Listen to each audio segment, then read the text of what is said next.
Hello to all and welcome to the I S में आप सबका बहुत बहुत स्वागत है। प्यारे बच्चों, आशा करती हूँ कि आप सब लोग बहुत अच्छे होंगे, बहुत बेहतर होंगे और बहुत अच्छा कर रहे होंगे अपने लाइफ में। तो चलिए आज हम चलते हैं, देखते हैं कि आज के करंट अफेयर्स में हम लोग कौन से जो है न्यूज़ यहाँ पर कवर करने वाले हैं। तो पहला न्यूज़ जो आप देखेंगे यहाँ पर वो ये है कि India backs two state solution calls for ceasefire at to Gaza. यानी India backs two state solution, यानी इंडिया ने भी जो है यहाँ पर अगर हम लोग बात करें कि टू स्टेट सॉल्यूशन पर क्या कहा और सीज फायर की बात की यहाँ पर स्पेशली जो है, और गाजा को स्पेशल कुछ ऐड दिया जाए, इसके भी यहाँ पर बारे में भारत ने क्या कहा है इसके बारे में देखेंगे। चिलीज यहाँ पर देखेंगे, coastal erosion could erase 10 beaches within a decade. Scientist यानी वैज्ञानिकों का कहना है कि लगभग एक दशक के अंदर में हम क्या देख रहे हैं कि चिली के जो कोस्टल एरिया है उनका क्या हो जाएगा, बहुत जो है यहाँ पे लगभग इरोजन की वजह से 10 बीचेस यहाँ क्या हो सकते हैं, यहाँ पर जो है कोस्टल इरोजन की वजह से ये जो है 10 बीचेस यहाँ पे क्या हो सकते हैं, प्रभावित हो सकते हैं। तो इस प्रकार से हम लोग यहाँ पर देख सकते हैं। ये तीसरा यहाँ पर standing committee on rural development releases report on developments और funds of Panchayati Raj system. Panchayati Raj system पे हम लोग देखेंगे यहाँ पे कि क्या जो है रिकमेंडेशन किया गया यहाँ पर और क्या यहाँ पर बातें निकल के आई हैं। तो आइए चलते हैं सबसे पहले हम लोग आज के न्यूज पर। India backs two state solution calls for ceasefire and aid to Gaza. देखिए, अगर हम लोग बात करें तो हम लोग क्या देख सकते हैं कि ऑलरेडी आप सबको पता होगा फिलिस्तीन और इजराइल के बीच में जो कॉन्फ्लिक्ट है, इस बीच में गाजा में जिस तरह से प्रॉब्लम और समस्याएं आई हैं, जिस तरह से न्यूज वहां से आ रहे हैं कि वहां पर क्या हो चुकी है, बिल्कुल भूखमरी वाली स्थिति हो चुकी है। बड़े लेवल पर क्या हो चुका है, स्टार्वेशन बहुत बड़े लेवल पर वहां हम क्या देख रहे हैं कि अकाल जैसी, फमाइन जैसी कंडीशन वहां पे क्रिएट हो गई है। बहुत बड़ी संख्या में बच्चे जो हैं वो क्या हो चुके हैं, उनकी मृत्यु हो चुकी है। उसके अलावा जो है बहुत सारे बच्चे जो है बीमार हो चुके हैं, कुपोषण के शिकार हो चुके हैं। तो बहुत ही जो अभी हाल फिलहाल जो रिपोर्टरों के माध्यम से जो न्यूज निकल के आई है वो बहुत ही क्या है, मतलब अगर देखा जाए तो दैट इज वेरी, मतलब वो बहुत ही अमानवीय है अगर देखा जाए तो इस तरह से। तो यहाँ पर भारत ने अपना क्या किया, पक्ष रखा है। So India's permanent representative to the United Nations ambassador Harish Parvathaneni on Tuesday reaffirmed the country's support for a two-state solution to Israel-Palestine conflict and called for urgent humanitarian aid in Gaza. संयुक्त राष्ट्र में भारत के स्थायी प्रतिनिधि राजदूत हरीश पार्थवनेनी जी ने मंगलवार को इजराइल फिलिस्तीन संघर्ष के लिए दो राज्य समाधान के लिए देश के समर्थन की पुष्टि की है और गाजा में तत्काल मानवीय सहायता का आह्वान किया है। अभी आपको याद होगा कि ऑलरेडी हमने बताया था कि G7 कंट्रीज में जिसमें कि फ्रांस ने क्या किया था, फिलिस्तीन को मान्यता दी है। अभी लगातार इस तरह के न्यूज आ रहे हैं, खासतौर से टू स्टेट जो है या टू नेशन का जो कॉन्सेप्ट है, इस पे अलग अलग देशों के द्वारा क्या हो रहा है, अपनी सहमति व्यक्त की जा रही है, क्योंकि हालात वहां इतने ज्यादा खराब हो चुके हैं जिसमें कि अब ये बात कही जा रही है कि यहाँ पर टू नेशन का कॉन्सेप्ट जो है वो अलग अलग देशों के द्वारा मान्यता दी जा रही है, जिसमें कि भारत ने भी टू नेशन के कॉन्सेप्ट क्या की है, अपनी मुहर लगा दी है। अब ये टू नेशन के कॉन्सेप्ट की अगर हम बात करें बच्चों, तो हम क्या देख रहे हैं यहाँ पर, जैसे अगर इसका जब अगर आप मैप देखेंगे इसराइल और फिलिस्तीन के कंटेक्स्ट में अगर देखा जाए, चूंकि गाजा का जो लोकेशन है और इनका वेस्ट बैंक का जो लोकेशन है, तो उसको लेकर के यहाँ पर क्या हो रहा है कि ऐसा कुछ किया जाए जिसमें कि क्या हो सके, इसका समाधान निकल सके। और एक लंबे समय से इसराइल के द्वारा क्या किया गया है, यहाँ पर जो भी बहुत सारे जो ऐड या बहुत सारी जो फूड जिसको हम कह सकते हैं, यहाँ पर ये सारी चीजें रोक दे, बैन किए जाने की वजह से यहाँ पर बहुत ज्यादा स्थिति वर्स्ट हो गई है। अब यही कारण है कि ह्यूमैनिटेरियन ग्राउंड के कारण हम क्या देख रहे हैं, मानवीयता के संदर्भ में अगर देखा जाए तो भाई पूरा विश्व जो है इस मुद्दे पर अब लगभग जो है अपनी सहमति देता हुआ नजर आ रहा है कि कहीं ना कहीं से गाजा में अब ज्यादा जरूरत है कि वहां पे स्पेशल ऐड दिया जाए, वरना बड़ी संख्या में लोगों की क्या हो जाएंगी, मौतें हो जाएंगी और हो रही हैं। तो उसे क्या करना है, उस पर जल्द से जल्द जो है एक्शन लेने की जरूरत है। अब देखेंगे यहाँ पर तो इसमें भारत ने भी अपना पक्ष रखा है। अब यहाँ पर और बातें हम लोग यहाँ देखेंगे, जैसे कि यहाँ पर आप देख सकते हैं, speaking at the high level international, one second, हाँ जी, यहाँ देखिएगा, यहाँ पे speaking at the high level international conference on the peaceful settlement of the question of Palestine and the implementation of two state solution in New York, Parvathaneni stressed the need on direct engagement between the parties. New York में फिलिस्तीन के प्रश्न का शांतिपूर्ण समाधान और दो राज्य समाधान के कार्यान्वयन पर उच्च स्तरीय अंतर्राष्ट्रीय सम्मेलन में बोलते हुए पार्थवनेनी जी ने जो है यहाँ पर पक्षों के बीच प्रत्यक्ष जुड़ाव की आवश्यकता पर बल दिया है। वही साथ सीधी बात है यहाँ पे इन्होंने कहा कि भाई हमें यहाँ पर हम लोग क्या चाहते हैं कि यहाँ पीसफुल सेटलमेंट हो, खासतौर से जो फिलिस्तीन में जो स्थिति है, जो पैलेस्टीन में जो कंडीशन है, और टू स्टेट सॉल्यूशन पे क्या किया जाए, फोकस किया जाए, क्योंकि समाधान हो सकता है कि वहीं से निकल करके आएंगे। इस मौके पर इनके द्वारा और क्या बातें कही गई हैं जो कि यहाँ पर हम लोग देख सकते हैं। Our efforts must now focus on how to bring about two-state solution through purposeful dialogue and diplomacy, and bringing the parties to the conflict to engage directly with each other, he said। उन्होंने ये भी कहा है कि अब हमारे प्रयास इस बात पर केंद्रित होने चाहिए कि कैसे उद्देश्यपूर्ण बातचीत हो, कूटनीति के जरिए दो राज्य समाधान लाया जाए और संघर्षरत पक्षों को एक दूसरे के साथ सीधे संवाद करने के लिए प्रेरित किया जाए। देखिए, अगर बात किया जाए ना, तो वॉर जो है, वॉर से क्या है या युद्ध से क्या है, हम देख रहे हैं कि युद्ध से कोई सोल्यूशन नहीं निकलने वाला है। इनफैक्ट जो वहां के इनोसेंट पीपल होते हैं, महिलाएं हैं, बच्चे हैं, बुजुर्ग हैं, यूथ्स हैं, ये सभी क्या हो जाते हैं, इसमें प्रभावित होते हैं। समस्या यहाँ यही आ रही है। तो इसमें भारत ने ये कहा कि ऐसी कंडीशन में जरूरत इस बात की है कि हम एक पर्पसफुल तरीके से क्या करें, काम करें, एक दूसरे के बीच में डायलॉग एस्टैब्लिश्ड हो, ये दोनों बातचीत करें, ताकि समस्या के समाधान पर बात किया जाए, है ना, समस्या का सोल्यूशन निकल आए। इन्होंने ये भी कहा है, he highlighted the worsening humanitarian situation in Gaza, highlighting the high death toll, damage medical facilities and children out of school for over 20 months. आप देख सकते हैं कि इन्होंने गाजा में जो बिगड़ती हुई मानवीय स्थिति पर प्रकाश डाला है, जहां बड़ी संख्या में, अभी मैंने बताया था कि बच्चों की मौतें हुई हैं, मेडिकल फैसिलिटीज नहीं मिल पाई हैं, और बच्चे यहाँ लगभग 20 महीनों से, अब आप सोच सकते हैं कि 20 महीनों से बच्चे यहाँ क्या है, स्कूल से बाहर हैं। तो ये एक अपने आप में क्या है, बहुत ही भयावह स्थिति है। सबसे बड़ी समस्या तो यहाँ पर कुपोषण की हो रही है, क्योंकि बिना खाद्य, बिना अनाज के क्या है, वहां के लोग जो हैं वो क्या हो रहे हैं, वो डेथ की तरफ लगातार वहां मौतें हो रही हैं, बढ़ रही हैं। इस बात पर भारत ने क्या किया है, अपना एक पक्ष रखा है मजबूती से, और इसमें यह भी कहा है कि जरूरी है कि यहाँ पर एक पर्पस, उद्देश्यपूर्ण बातचीत होनी चाहिए, क्योंकि अगर उद्देश्यपूर्ण बातचीत नहीं होगी तो कोई भी समाधान यहाँ पर निकल करके नहीं आएगा। और भारत के द्वारा यहाँ पर क्या कहा गया है, ये यहाँ पर देखते हैं। So India also called an immediate cease fire, यहाँ पे कहा है कि भाई आप तुरंत क्या कीजिए, यहाँ पे India also called for an immediate cease fire and urged that humanitarian assistance remain outside political और कॉन्फ्लिक्ट कंसीडरेशन। भारत ने तत्काल युद्ध विराम का भी आह्वान किया है तथा आग्रह किया है कि मानवीय सहायता को राजनीतिक या संघर्ष संबंधी विचारों से बाहर रखा जाए। तो साफ तौर से यहाँ पे भारत का स्टैंड क्या है कि भाई ह्यूमैनिटेरियन ग्राउंड को सबसे पहले हमें देखना चाहिए। जिस तरह के हालात वहां हो चुके हैं, तुरंत ही यहाँ पर सीज फायर की जरूरत है और तुरंत ही यहाँ के लोगों को सहायता देने की आवश्यकता है। ह्यूमैनिटेरियन असिस्टेंस, देखिए यहाँ पर हम लोग देखेंगे और भी इससे संबंधित कुछ महत्वपूर्ण बातें। Humanitarian assistance is vital in sustaining life and must remain outside the realm politics or conflict. There are no alternatives to these measures. We appreciate the efforts of friendly states that have facilitated such measures between the parties, he said। इन्होंने ये भी कहा है, जीवन को बनाए रखने के लिए मानवीय सहायता अत्यंत महत्वपूर्ण है और इसे राजनीति या संघर्ष के दायरे से बाहर रखा जाना चाहिए। इन उपायों के अलावा कोई विकल्प नहीं है। हम उन सभी मित्र देशों के प्रयासों की सराहना करते हैं जिन्होंने दोनों पक्षों के बीच ऐसे उपायों को संभव बनाया है। देखिए, साफ तौर पे भारत का ये कहना है कि जरूरी क्या है कि भाई लोगों की लाइफ बनी रहे, इस तरह से लोगों की मौतें होने लग जाएं, जहां पर भूख हो, जहां पर खाने के लिए कुछ नहीं हो, और उससे लोग क्या हो रहे हैं, तड़प, भूख से तड़प के उनकी जाने जा रही हैं, ये अच्छा नहीं है। तो जरूरी है कि हमें मानवीय सहायता देने की जरूरत है। इसको किसी भी पॉलिटिकलाइज ना करें, इसको किसी भी राजनीति के दायरे से बाहर रखा जाए यहाँ पर। और इस वजह से हम यहाँ पर देख रहे हैं क्या कि भारत ने साफ तौर से कहा है कि अभी जितना जल्द से जल्द हो सके यहाँ पर क्या करना है, यहाँ पर हमें चाहे वो मेडिकल फैसिलिटीज हो जाए, चाहे वो आपको खाद्य जो है फूड प्रोटेक्शन हो जाए, तो इस तरह से हमें यहाँ पे लोगों की मदद करने की आवश्यकता है और इसको कृपया करके किसी भी राजनीति के दायरे से क्या रखिए, बाहर रखिए।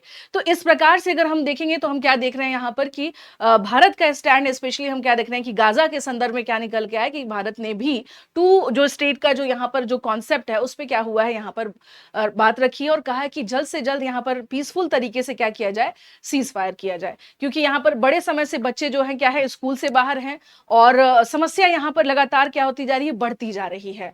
तो इस तरह से देखिए 2 चीज़ें होती हैं, है ना? अगर हम लोग बात करें तो हम लोग क्या देख रहे हैं कि अगर ह्यूमैनिटेरियन जब हम आज के दौर में हैं, now still we are in 21st century. अब 21st सेंचुरी में अगर ऐसे हालात हैं कि यहाँ पर कंडीशन वर्स्ट से वर्स्ट होती जा रही है, चाहे वो रशिया यूक्रेन के वार के दौरान आप देखें, चाहे वो इज़राइल और गाज़ा के कॉन्टेक्स्ट में अगर आप देखें, तो अगर इस तरह की ह्यूमैनिटेरियन ग्राउंड पर अगर जहाँ पे मानवीय अगर कहा जाए यहाँ पे कि जो वैल्यूज़ है, ह्यूमैनिटेरियन वैल्यूज़ को सप्रेस्ड किया जा रहा है ड्यूरिंग दिस टाइम पीरियड, तो दैट्स नॉट राइट, है ना? और अभी के टाइम पे क्या है, सभी बड़े-बड़े देश हैं, अच्छे देश हैं, है ना? और ये सभी देश क्या कर सकते हैं, आगे आ सकते हैं हेल्प के लिए। तो इसमें ज़रूरी क्या है यहाँ पर कि हमें मानवीय जो है या मानवीय जिसको कहा जाए यहाँ पे कि वैल्यूज़ और जो उसके जो महत्व हैं वो कम नहीं होने चाहिए। तो यहाँ पर उस ग्राउंड पर यहाँ पर भारत ने अपनी बात रखी है। तो चलिए आते हैं यहाँ पर हम लोग बात करते हैं जो हमारा नेक्स्ट न्यूज़ है बच्चों। नेक्स्ट न्यूज़ क्या है? हाँ जी, Chile's coastal erosion could erase by 10 beaches within a decade, scientist says. देखिए लगातार अगर हम लोग बात करें so what we can see environment और इकोलॉजी के कंटेक्स्ट में अगर देखा जाए, चिली एक देश है जो कि दक्षिणी अमेरिका में पड़ता है और यहाँ पर जो है चिली के मध्य और दक्षिणी तट कटाव का सामना कर रहे हैं। यहाँ पर बेसिकली यहाँ हम लोग क्या देख रहे हैं और इसके कारण हम लोग क्या देख सकते हैं कि यहाँ पे जो साइंटिस्ट ने कहा कि अगर इस तरह से कटाव होते रहें तो ये कहीं ना कहीं से क्या है, ये बहुत ही भयावह हो सकता है। तो एक तरह से अगर हम लोग देखा जाए ना कि ज्योग्राफिकल एस्पेक्ट है, जैसे कहीं पे कोई नदी अगर रेगुलर बह रही है ना, और उस नदी का अचानक से क्या हो जाए जो है वो अचानक से डायरेक्शन चेंज कर ले, या वो नदी जैसे आपने देखा होगा कि बहुत सारी जैसे कुछ नदियां हैं specially due to because of, हम लोग कह सकते हैं कि अगर पर्यावरण के कंटेक्स्ट में भी अगर देखा जाए तो बहुत सारी कुछ इंपॉर्टेंट नदियां दुनिया में सूख चुकी हैं, कुछ तालाब सूख चुके हैं जो बहुत ही इंपॉर्टेंट थे। ठीक है, तो अगर इस तरह की घटनाएं घटती हैं तो ये बहुत ही एक तरह से क्या है, ये बहुत ही डेंजर लाइन है, स्पेशली पर्यावरण के संदर्भ में। बहुत सारे पर्यावरणविद जो है लगातार हम लोग इस पर बात कर रहे हैं कि we have to protect our environment and ecology, हमें बचाना है, हमें अपने यूनिवर्स का ध्यान रखना है, हमें अर्थ को प्रोटेक्ट करना है। So how can we protect our self, हम कैसे करेंगे प्रोटेक्ट जब लगातार हम क्या देख रहे हैं, आप देख रहे हैं कि आपको याद होगा मैंने आपको एक न्यूज़ भी दिया था वानुआतू के बारे में।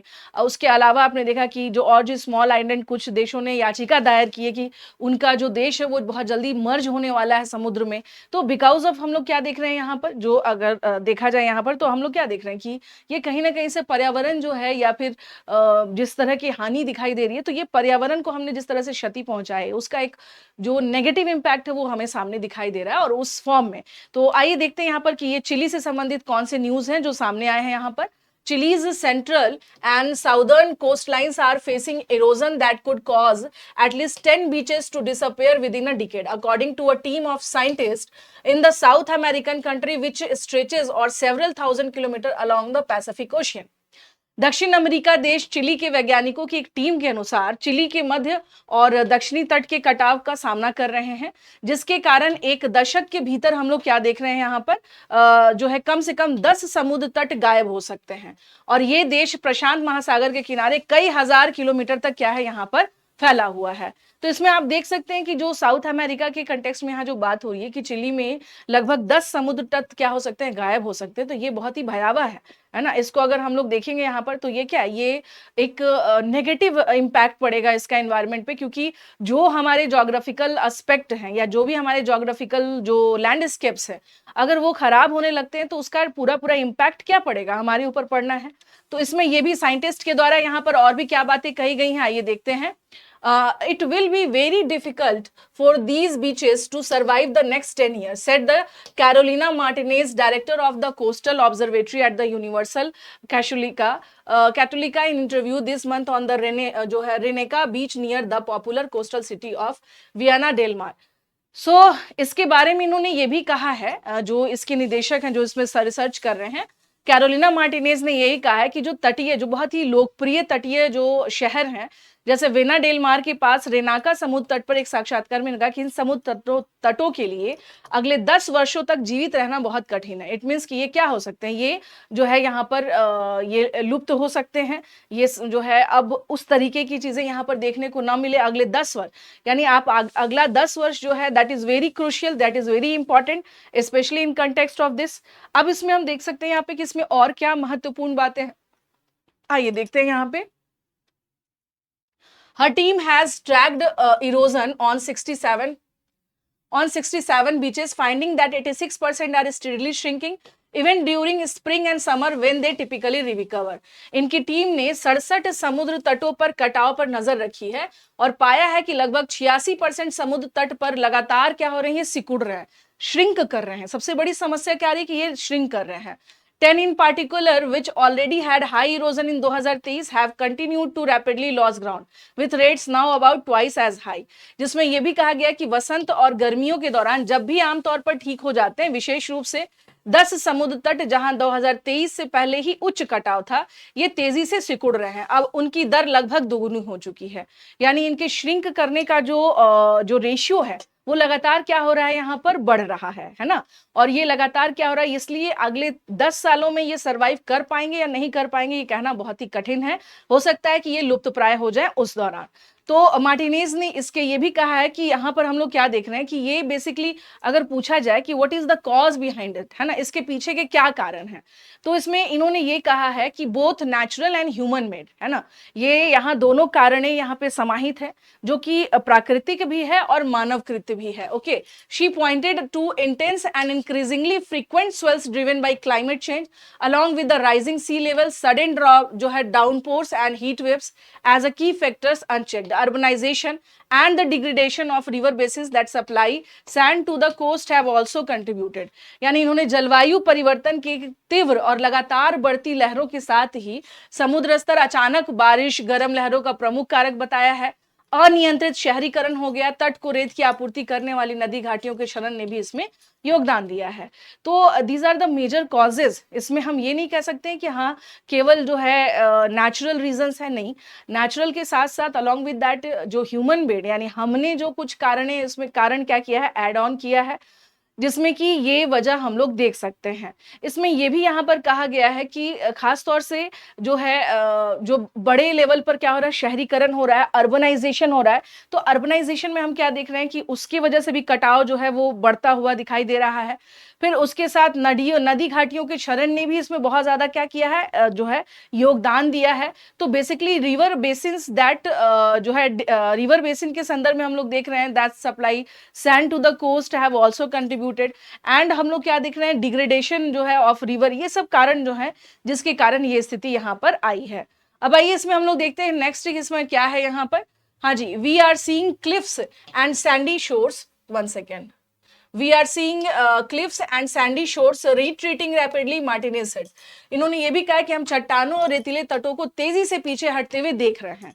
Some local business in popular tourist lawns towns are already feeling that the impact last year was brutal. The beach disappeared, said Martina Harris, who owns a beachfront restaurant in a Valparaiso. They are aware no space between us and the sea। अब सोच लीजिए कि इन्होंने कहा कि जो लोकप्रिय पर्यटन शहर है, खासतौर से समुद्र किनारे जो शहर होते हैं या जो एरियाज होते हैं, वो बहुत ज्यादा क्या होते हैं, डिमांड में होते हैं, स्पेशली फॉर टूरिस्ट पर्पसेस। जैसे आप इंडिया में देखेंगे, गोवा हो गया ना, तो जो हमारा वेस्टर्न घाट वाला पार्ट हो गया, ज्यादातर मोस्ट ऑफ आप देखेंगे कि वो बहुत ज्यादा क्या है, पॉपुलर है, बहुत ज्यादा बहुत फेमस क्या है, टूरिस्ट हब है। इधर आप तमिलनाडु साइड में आप आ जाइए, इधर भी आप देखेंगे क्या बीचेस हैं। लेकिन जो वेस्टर्न घाट वाला जो आप रीजन देख रहे हैं, वहां पर जैसे गोवा वगैरह भारत में बहुत ज्यादा क्या है, लोकप्रिय है। तो यहाँ पर ये कहा गया कि जो लोकप्रिय पर्यटन शहर है, इसमें जैसे कि वलपाराइसो जो है, यहाँ पर इन्होंने कहा कि पिछला साल जो है बहुत, यानी लास्ट ईयर तो और भी वर्ष था कि यहाँ समुद्र तट गायब होते जा रहे हैं। अब ऐसी कंडीशन हो गई कि समुद्र के बीच कोई जगह ही नहीं बची है। तो आप देख सकते हैं कि ये बेसिकली हम लोग क्या कह रहे हैं यहाँ पे, ग्लोबल वार्मिंग कह लीजिए, ये सारी चीजें यहाँ पर। तो इन सब जोखिमों के बावजूद जो है हम लोग क्या देख रहे हैं कि आर्द्र भूमि और टीलों के पास निर्माण कार्य फिर भी जारी है। इन्होंने ये भी कहा कि इसका जो इम्पैक्ट है वो एनवायरनमेंट पे पड़ना ही पड़ना है, डायरेक्ट और इनडायरेक्ट, इससे हम लोग ना नहीं कर सकते हैं। क्योंकि इतना कुछ पता होने के बावजूद जो है कि भाई एनवायरनमेंट क्या हो रहा है, या फिर जो है लगातार पर्यावरण पर इस खतरा मंडरा रहा है, या फिर इसका हम लोग इम्पैक्ट देख रहे हैं, जैसे कि समुद्र जल स्तर का क्या हो रहा है, बढ़ जाना, ग्लेशियर्स का मेल्ट हो जाना, इन सब के बावजूद भी क्या है, जो ह्यूमंस हैं वो अपने कार्य को अनवरत रूप से जारी रख रहे हैं। ये एक सबसे बड़ी सोचने वाली बात है। तो ये इस तरह से एक रिपोर्ट आई है चिली के बारे में, चिली के तटीय जो एरियाज हैं उनके संदर्भ में। चलिए बात है यहाँ पे ग्रामीण विकास संबंधी स्थायी ग्रामीण विकास संबंधी स्थायी समिति ने पंचायती राज प्रणाली के अंतर्गत निधियों के अंतरण पर रिपोर्ट जारी की है। तो आइए देखते हैं यहाँ पर हम लोग कि इसमें क्या बातें महत्वपूर्ण हैं, जिसमें कि ये बातें यहाँ पर की गई हैं। The transfer of funds to the rural local bodies is made based on the recommendation of the Central Finance Commission. The Central Finance Commission has been empowered under Article 280 of the Constitution. ग्रामीण स्थायी निकायों को निधियों के अंतरण केंद्रीय वित्त आयोग की सिफारिशों के आधार पर किया जाता है।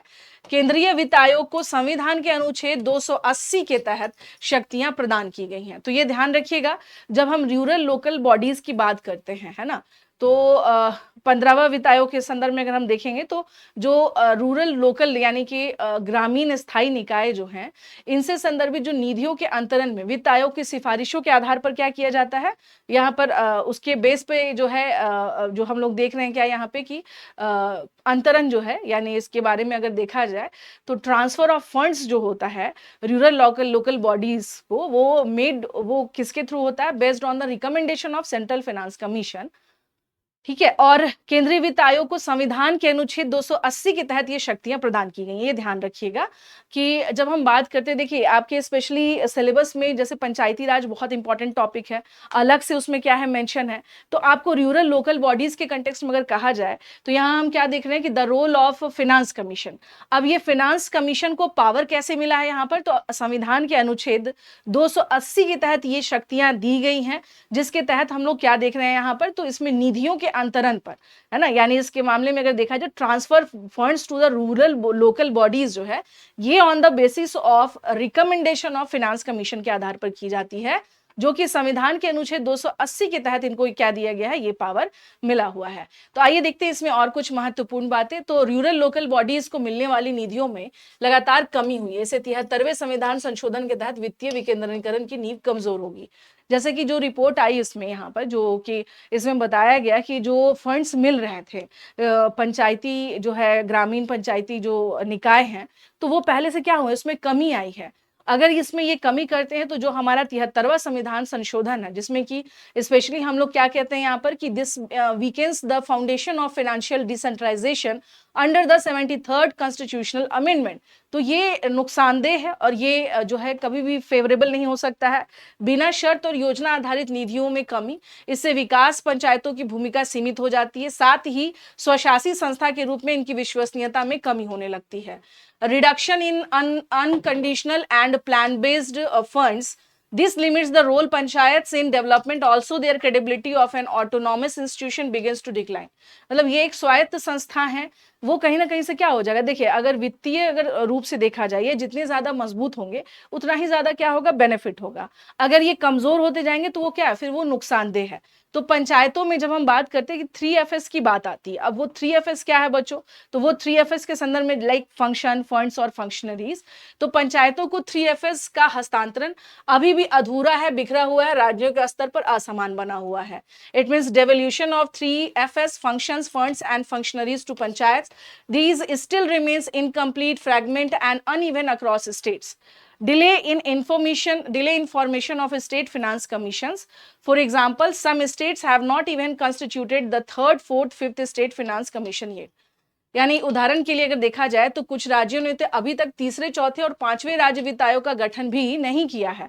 तो इसमें इन्होंने कहा कि अगर इस तरह की स्थिति अगर बनी रही अगर इसमें कहीं कोई चेंजेस नहीं आता है, तो ये जो पंचायती राज सिस्टम का जो बेस है उसको क्या करेगा, कमजोर कर देगा, और दैट्स नॉट गुड। जैसे पंचायती राज संस्थाओं को पर्याप्त बिना शर्त और प्रदर्शन आधारित निधियां सुनिश्चित की जानी चाहिए। साथ ही ऐसी व्यवस्था भी यहाँ बनाई जानी चाहिए जिससे कि ये जो निधि है, जो फंड्स है, उसकी सुरक्षा हो, उसका कोई गलत उपयोग ना हो। ये ध्यान रखिएगा कि जो भी फंड्स है, जरूरी क्या है कि उसका सही यूज हो, यानी adequate, unconditional and performance based funding should be insured to Panchayati Raj institution. Also a system should be created to ensure security to funds, prevent their misuse and maintain transparency। ठीक है ना। केंद्र सरकार को चाहिए कि वह राज्य सरकारों के पास राज्य वित्त जो है आयोगों का समय पर गठन करने के दबाव बनाए, ताकि केंद्र से मिलने वाले अनुदान में कोई रुकावट ना हो।